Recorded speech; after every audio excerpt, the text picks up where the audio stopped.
Calcul réfléchi de la séance numéro 20. Tout d'abord, j'ai un prix initial qui subit une baisse de 30% puis une hausse de 40%. Il faut trouver le pourcentage de hausse ou de baisse entre le prix initial et le prix final. Donc comme d'habitude, j'appelle X le prix initial, soit X le prix initial. Après avoir subi une baisse de 30%, le prix sera multiplié par 1 moins 30 sur 100. 30 divisé par 100, ça fait 0,3. 1 moins 0,3, ça fait 0,7. Donc le prix ici sera multiplié par 0,7. Ce prix, x fois 0,7, subit une hausse de 40%, donc il est multiplié par 1 plus 40 sur 100. 40 divisé par 100, ça fait 0,4, et 1 plus 0,4, 1,4. Comme j'ai que les multiplications, l'ordre n'a pas d'importance, ça fait x fois 0,7 fois 1,4, et 0,7 fois 1,4, ça fait 0,98. Ça fait x fois 0,98.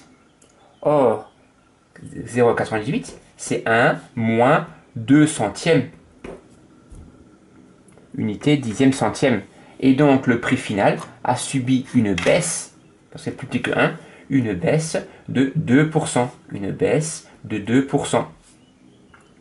Deuxième, il faut représenter graphiquement la fonction linéaire qui a x associe moins 5 tiers de x. Comme c'est une fonction linéaire, elle passe par l'origine du repère. Il suffit de déterminer un deuxième point de cette droite. Si je cherche l'image de 1, ça fera moins 5 tiers fois 1. Moins 5 tiers, 5 divisé par 3, ça fait environ 1,667 en arrondissant. Donc environ moins 1,67. C'est pas très pratique. Je peux le placer plus ou moins, mais ça ne sera pas du tout précis. Donc l'image de 1, ça sera environ moins 1,67. Environ là. C'est plus intelligent de chercher l'image de 3. Pourquoi c'est plus intelligent? Parce que l'image de 3, c'est moins 5 tiers fois 3.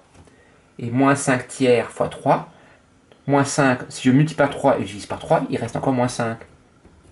Donc l'image de 3 est moins 5. C'est plus facile à placer que moins 5 tiers. Et donc l'image de 3 est moins 5. Moins 1, moins 2, moins 3, moins 4, moins 5. Ah, c'est un peu moche. Et donc l'image de 3 est moins 5. Environ ici. Je remarque que je passe aussi à peu près par le point l'image de 1 environ. Environ. Troisième, je dois résoudre une équation. Il n'y a pas de facteur commun, bien sûr. Donc je vais utiliser l'identité remarquable pour factoriser. L'identité remarquable, c'est a carré moins b carré égale à a plus b, facteur de a moins b. Je remarque que 25x au carré, c'est carré de 5x, et 49, c'est carré de 7. Et donc, je factorise en 5x plus 7, facteur de 5x moins 7. Un produit de facteurs est nul, c'est seulement si l'un des deux facteurs est nul.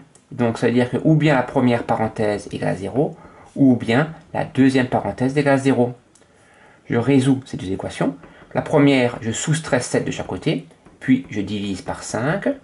Et la deuxième, j'additionne 7 de chaque côté, puis je divise par 5.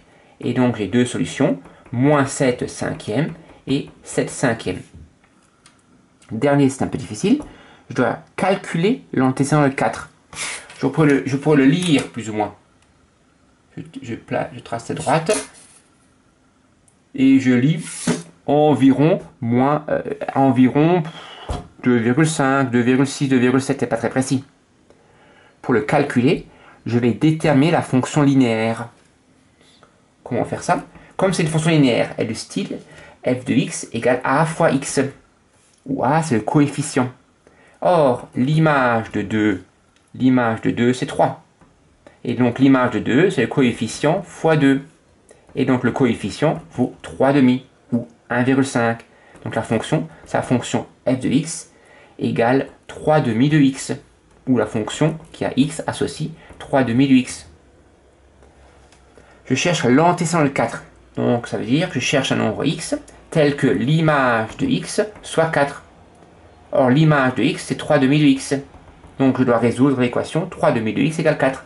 X égale 4 divisé par 3 demi. Pour diviser, je dois multiplier par l'inverse. Et donc, c'est 4 multiplié par 2 tiers. Et donc, je trouve 8 tiers. Ça, c'est un peu difficile. 8 tiers, 8 divisé par 3, je laisse sous forme de fraction 8 tiers. Voilà.